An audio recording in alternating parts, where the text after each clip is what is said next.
Greetings, fellow nerds. Welcome to another MTG NerdPhil video where we're going to play some wacky, goofy, fun, or different variant decks in standard rank, climbing up the ladder, doing so in a fun way. The deck will be in the description for you to follow, as well as my previous other games, so go ahead, check those out. Use the deck if you choose to do so. In this channel, you'll also get more than MTG content. We talk about video games, board games, anime, TV shows throughout the week as well. Go live with Among Us on Mondays. So if any of this stuff piqued your interest, consider hitting that subscribe button, give it a thumbs up, hit the alarm bell, whatever suits your needs. I just want to say thank you for helping me grow this channel. It's been a lot of fun. Today we are going to be playing a variant of Monogreen. It's called Monogreen Counters. And the idea here is to play creatures that are aggressive and also have like the +1/+1 or different sets of counters. And abuse the Ozolith in that way. We haven't really seen the Ozolith make an appearance in a while, so I thought, you know what, let's make it work. So let me show you what we're working with. So we got Gilded Goose for the ramp. Playing Ranger's Guile, it's a form of protection. I think it's a card that goes very underrated as green, and I think green decks need to adapt to the meta, and I feel like Ranger's Guile is a pretty good form of that. So got some of that. 4 of the Ozolith. Again, we're trying to get counters on our creatures. Make them really big all of a sudden. So we got that here. 2 Heroic Intervention. Again, another form of protection. And also has Indestructible just in case. Scavenging Ooze gets counters, exiles, gains life. Really good in the current meta. Wildborn Preserver. Card you don't see in Mono Green often, but I surely like this card. The Flash Reach is pretty good, I think, in the meta right now. And this card gets really big. Lovestruck Beast. Very good card. We have... another way besides the sorcery site to make a 1/1, so it's actually pretty good here. Yorvo because counters, and probably one of the better cards in the meta because it answers Heartless Act pretty reasonably. Crystalline Giant to get a bunch of random ability counters and then put it on a creature hopefully. We got 2 Garuks. I think what this deck did need was the trample because sometimes it's easy to chump block. So I thought, well, Garuk's a Planeswalker, he fits, and I like him. Questing Beast, because Questing Beast. 2 Symbiosis, 4 Stone Coil, some castles, and some forest. You might be asking, why are you not playing the Great Henge? It does the same thing, you can play it for cheap. My answer to that is, I'm saving up my wild cards, A. And B, I wasn't really sure what I wanted to get rid of either way. There's a lot, I guess there are some things you could kind of not use, but I thought in this case it's actually okay the way we're playing it anyway, so we'll see how it goes. So let's start with the Goose. Maybe we get some ramp early. So yeah, pretty good, pretty decent start. So Soul Tie colors. Okay, ramping as well. So I think I want to... I think I'll just play... Yeah, that seems reasonable. Just play the 1/1, pass the turn. We don't have anything to ramp to right now, so...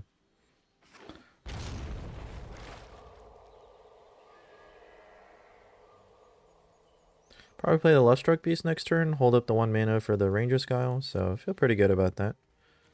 Opponent still hasn't made a turn. It's nice to know. Alright, let's get in there for 1. See what's happening. He clearly has a removal spell, so... okay. If he wants to trade, that's fine with me. Yeah, that's fine. We'll play the left strike, and then we can just play a Stonecoil Serpent for 1, and then have the left strike beast attack, so... I like the flexibility of Stonecoil here. Also nice seeing a Shark Typhoon disappear. I don't mind that at all. Okay. Alright. We'll continue. So we'll play this guy for 1. So the left struck beast can attack.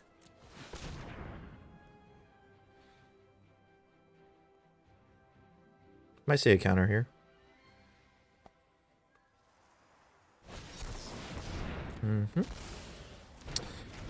So we can Do it again. And he doesn't have the blue this time, so I was pretty confident that this is fine. We're gonna play the Scavenging Ooze. And we can still hold up a mana here, which is pretty nice. Go to attacks. So decided not to play Mecha Godzilla. Not really needed right now. And I want to hold up mana for the Ranger Skyle. Very important. So most opponents don't think about Ranger Skyle, so we have that advantage. So I expect like a Blood Chief's Thirst on our Left Struck Beast, which I would not mind at all. That would be in our favor because the opponent will most likely spend a lot of their mana.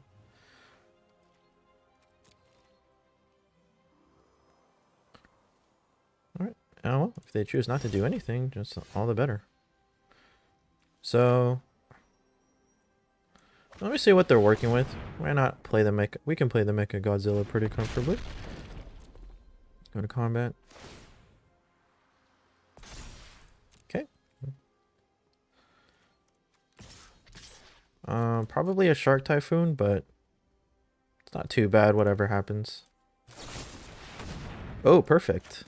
This is why we play stuff like Ranger Skyle.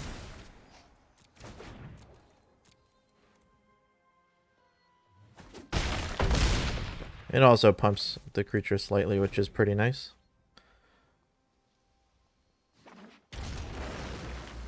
That's why I really love Ranger Skyle. I played Blossoming Defense in my Monogreen deck all the time back in Kaladesh.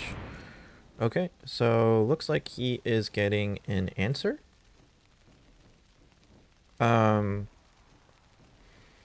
Which is fine, because we can still attack for a good chunk next turn. So I'm not too worried. Can maybe even draw a top deck a Questing Beast. Oh, Stern Dismissal. Don't see that too often.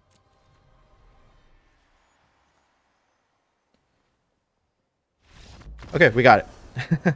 So we beat Sultai Control. Again, Ranger Skyle I think was the key card, because we would have not been able to A, get in for 6 damage, and B, lose a big creature that still presents a threat. So that's why I play cards like that.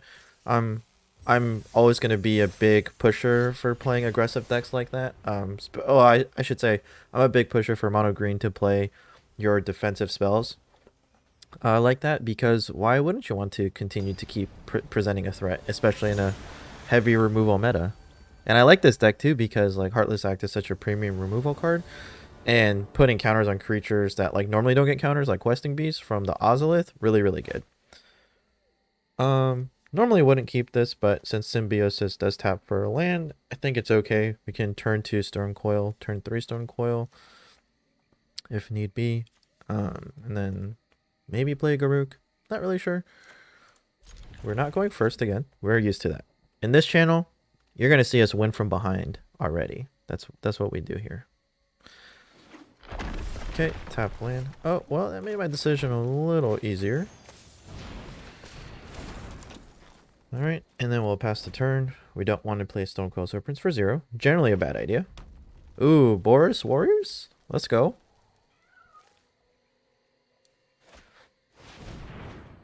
Oh, interesting. Boris Party. Okay, play this for 2. And we will pass the turn. So this guy will get... He might become a 3-2 depending whatever he plays. Could be just straight up Boris Warriors. I am going to revisit that deck because Kaldheim is... The spoilers already indicate that there are going to be multiple warriors, and that's super important. So... I'm willing to trade. So it looks like this is Boros Parties, which I've never seen before. Be quite interested to see how that works out. Pass the turn.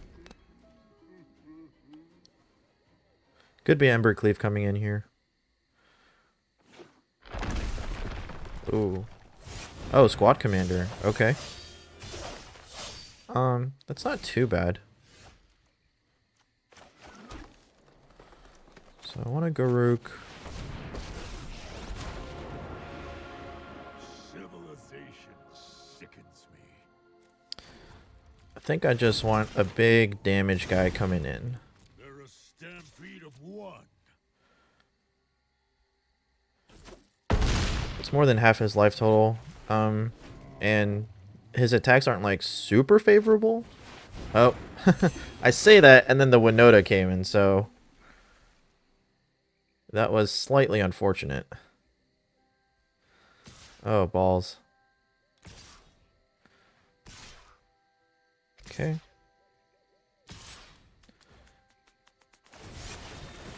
Oh my goodness. Winota is just crazy. I did not expect this. Not what I expected. But the Garuk isn't gonna die. Oh. Oh, okay. He's just trying to go for the face here? Alright. How lucky are you gonna get here? This is cool. I might want to try this myself. But I don't think I have enough wild cards for Winota. What just came in? I can't see what came in. Oh, Robber of the Rich. Okay. No problem.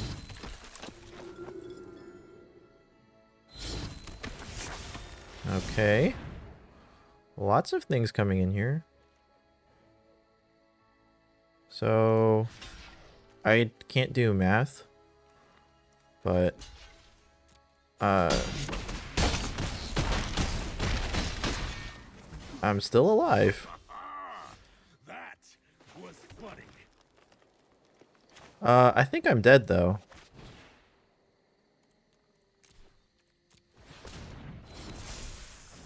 That's really unfortunate. Wow. That's kind of cool. Yeah, unfortunately that's not enough. What would have helped was a questing beast.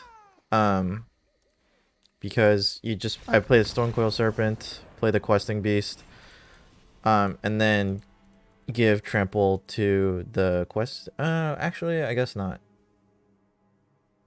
I'm trying to think here. I guess not. Well, that's a cool deck. I might want to try that. Not what I expected. It's a lot of triggers from a Winota. I don't think I have enough wild cards though. I'm saving all my wild cards for Kaldheim. Because I want to be sure to play as many decks in Kaldheim when it comes out. So, ooh, this is such a risky keep, and we've still not gone first. And against Demir Rogues, that's cool. Hello. Wait, I want to give you happy emote. All right, getting slightly lucky with the lands. Appreciate that.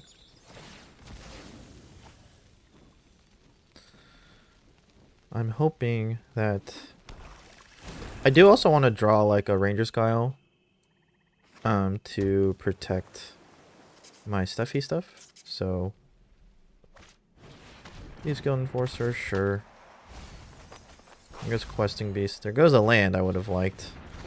Oh gosh, here we go. Here we go. Okay, we have a land. Probably won't block this.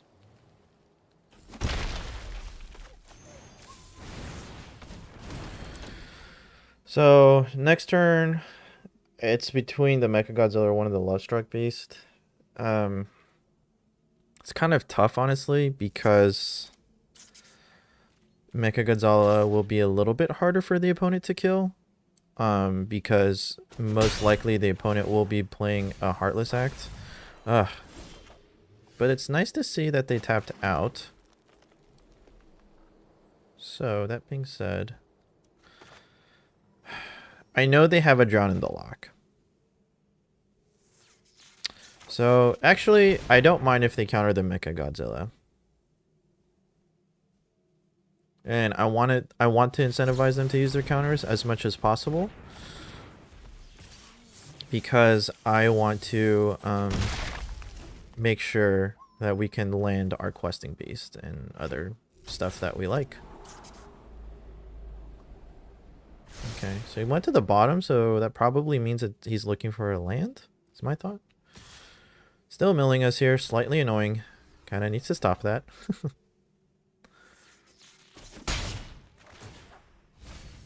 Oh, gosh. You know what? As long as we land a Scavenging Ooze, though, then we can really come back from here. So... here's another counter. Your vote can get countered. Your vote can get countered. Not a problem. Oh, okay.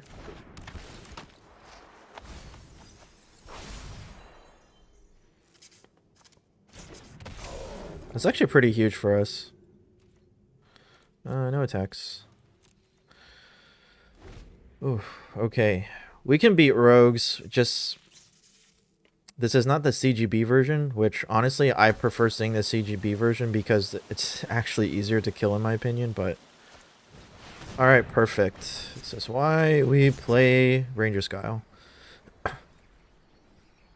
He is looking very confused. He's going to attack with the flyers.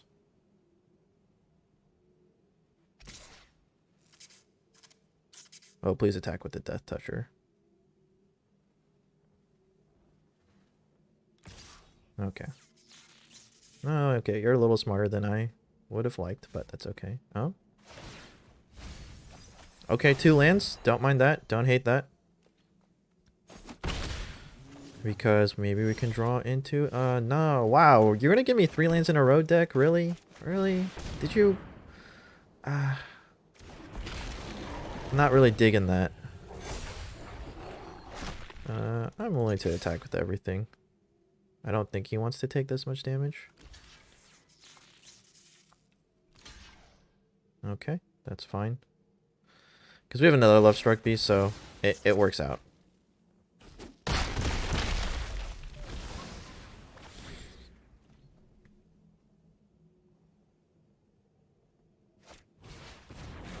Okay, Rune Crab makes sense. Land makes sense. Ah, Scavenging Ooze disappeared. That sucks. Here comes a Blood Chief's Thirst. More Blood Chief's Thirst that gets removed, the better. He's running out of cards. That's really huge for us. Oh my gosh, he's milling the cards that we don't want anyway. So, I'm okay with that.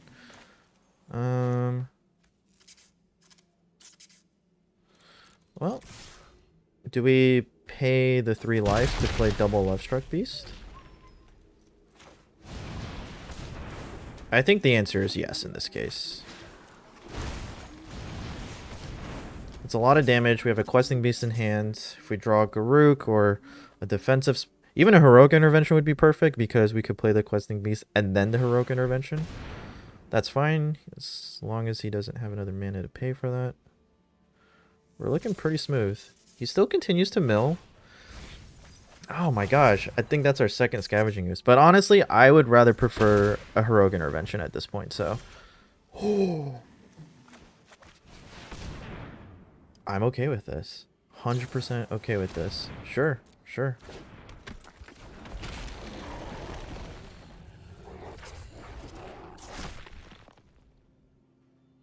I mean, thing is, he has to block the big boys.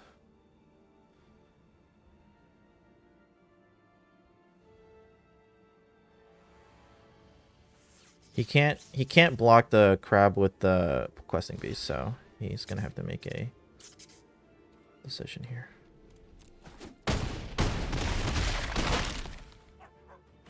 Okay. Even a second Soaring Thought Thief would not do it. Loris is fine.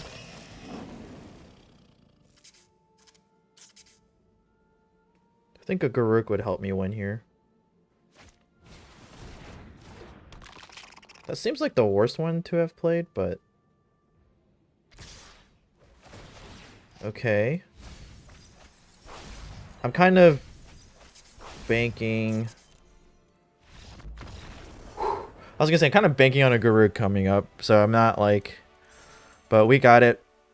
We beat Dimir Rogues. We always find a way to beat the meta. And that's why also Wildrun Preserver is really good in this deck, because it has that flash. So even if you need as a chump blocker, really good, because it has that flash reachability. Something they always don't consider. It's always good to play with cards that the opponent may not be able to consider. aka Ranger Skyle, made a huge appearance in this video. Heroic Intervention would have done some work there as well if they had a removal spell in hand. So, that's what we do here. We think about the meta, we beat them. So if you like that stuff, if you're still here and not subscribed, consider hitting those buttons down below. Give it a thumbs up. I just want to say thank you all so much for watching. It's been a crazy, crazy busy time for me, but I'm glad I'm able to continue to put out content for you guys, pump out videos that you guys want to see. Next week will be like a Kaldheim theme week. I'm going to be creating decks that I believe will get better when Kaldheim spoilers keep coming out. I've already got, you might have seen it in the beginning of the video. I've already got Orzhov Clerics and Boros Warriors. We're going to revisit those, see ways we can make it better, as we always do here. So if you want to see stuff like that, see me talk about stuff like that and other stuff, again, consider hitting those buttons. At this point, YouTube is showing a video up top, my most recent upload, and right below that video is a video that YouTube thinks you specifically will like. So go ahead, check those out, explore their channel. Thank you all so much for watching. I'll see you for your next NerdPhil.